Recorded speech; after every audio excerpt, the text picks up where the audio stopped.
Well, hey y'all, I'm back again with another soup. It just came off of the range. It has been cooling and now we're gonna get it ready to go into the freezer. This is the mushroom barley soup. It might not sound very appetizing, but I promise you, this is a soup everyone should try at least once, especially if you love mushrooms. This is, you can tell, it's a brothy soup. It's not a chowder. It's light, but it's extremely savory. The flavors are rich. They're smoky. They are just, this is the perfect soup on a cold night, and you must serve it with a rustic loaf of French bread, straight out of the oven with some butter on top. Is that the healthiest side in the world? Absolutely not. But that's what this soup calls for. And if you're eating good 80% of the time, then girl, go get you some of that bread to eat with this soup. So just a little story. As I was cooking this earlier, my daughter ran in who loves mushrooms, and she was looking around the kitchen thinking, what am I gonna eat? What am I gonna eat? Mom's busy cooking, and she caught a glimpse of this on the stove and said, oh Mom, is that your mushroom soup? Well, yeah, baby, it is. Okay, can I have a bowl of that for dinner? Yeah, score. This recipe is totally healthy, totally clean, and tastes amazing. It smells good. It's just the perfect fall comfort soup.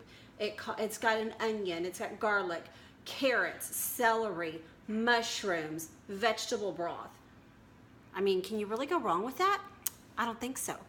The carrots in this recipe are some that I had frozen in the past, that I prepped, pulled out for this recipe, and I didn't have to do it while I was making it. I know I have said that on every single video that I've used carrots. I just want y'all to understand how awesome it is to buy in bulk, save a ton of money, prep, and have everything at your hand, at your disposal when you need it. So, okay, those are the only kind of tips I have for this recipe other than the barley. So the first step is to cook the barley. Says you can do it the night before. I've never done that.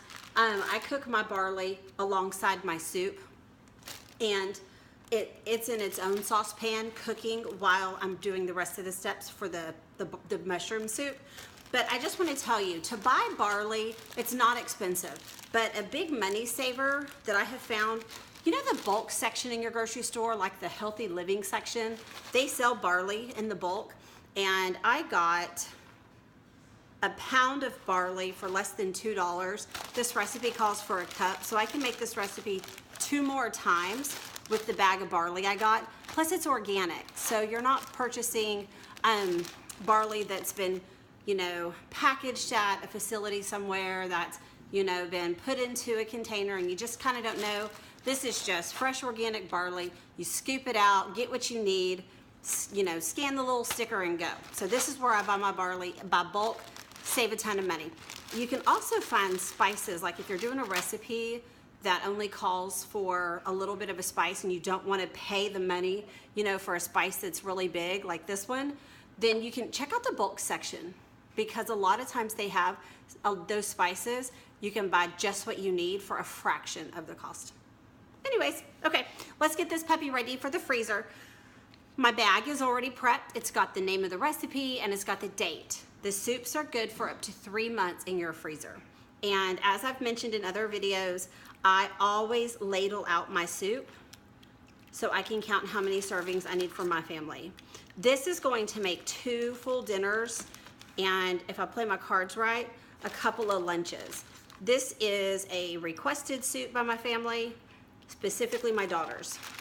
I don't know, I think after a long day of cheer or school or volleyball, sometimes you just need that warm, delicious, home-cooked meal in your belly just to feel better. I know I do. And you add this with some bread and it's slap your mama good. Okay, always remember to get enough broth for the amount of soup. I'm gonna do 1 more scoop in this one. I always take the bay leaves out before I freeze.